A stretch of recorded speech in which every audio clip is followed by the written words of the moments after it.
ছোট্ট বন্ধুরা, তোমরা যারা ফুলের ঝুড়ি আঁকতে চাও তারা আমার মতো জিরো পদ্ধতি বা ওভাল পদ্ধতিতে ঝুড়ি আঁকতে পারো। এভাবে প্রথমে একটা লম্বা করে ও অথবা ওভাল দিয়ে নিতে হবে। আর্টিস্টদের ভাষায় এটাকে ওভাল বলে। সার্কেল গোল এবং ওভাল হয় একটু লম্বাটে। এর মাঝখানে বাঁকা করে এরকম একটা লাইন দিয়ে সংযুক্ত করে দিতে হবে।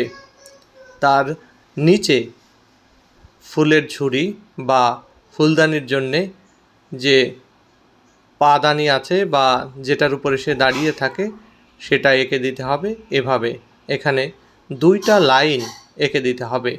উপরেও ঝুড়ির এই অংশে দুইটা লাইন দিয়ে দিতে হবে। এটাকে ঝুড়ির ডালি বলে।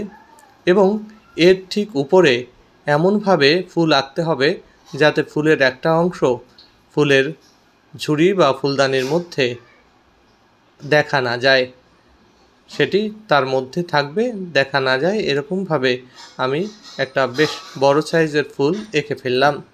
এবং এর পাশে আমি আরেকটা ফুল এঁকে দিব এই জায়গাটায়, ফাঁকা জায়গাটায়। এটি হবে একটু ভিন্ন রকমের ফুল।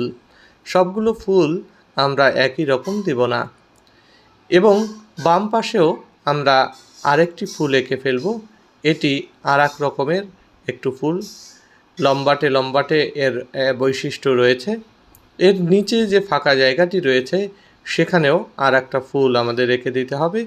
তার জন্যে এভাবে প্রথমে দুইটা পাপড়ি আমি এঁকে নিলাম। এর নিচে সেই পাপড়ির সঙ্গে আরও দুটো পাপড়ি দিয়ে ফুল আঁকা কমপ্লিট করলাম। ফাঁকা জায়গাগুলোতে আমি কতগুলো দাগ দিয়ে দিয়ে পাতা দিয়ে দিচ্ছি। এই পাতাগুলো সবুজ থাকবে। সবুজ যখন দেওয়া হবে এখানে, তখন ফুলদানিটা অনেক সুন্দর লাগবে। এর উপরে আমি আর একটা ফুল এঁকে দিচ্ছি গোল দিয়ে। তার পাশে ফুলের পাপড়িগুলো এভাবে দিয়ে দিলেই ফুল হয়ে গেল। এখানেও কতগুলো পাতা আমি এঁকে দিব। এই পাতাগুলো পরবর্তীতে সুন্দর করে রঙও করে দিতে হবে। আমার পাতা দেওয়ার কারণে দেখো এখন ফাঁকা জায়গাগুলো ভরাট হয়ে যাচ্ছে। এই ফাঁকা জায়গাগুলো সুন্দর করে এভাবে ভরাট করে দিতে হবে।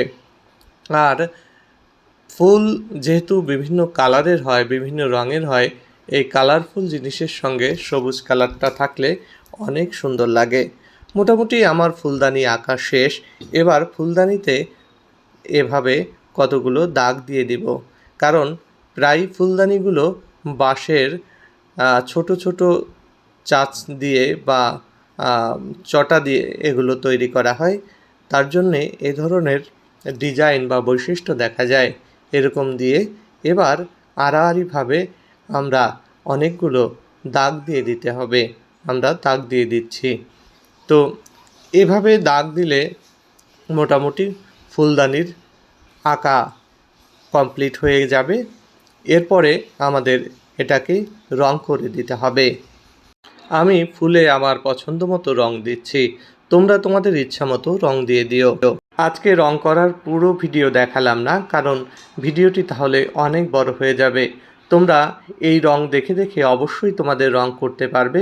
আর যদি কেউ ইউনিক অন্য কোনো কালার দিতে চাও তাও তোমরা দিতে পারো। আজকের ভিডিওটি কেমন লাগলো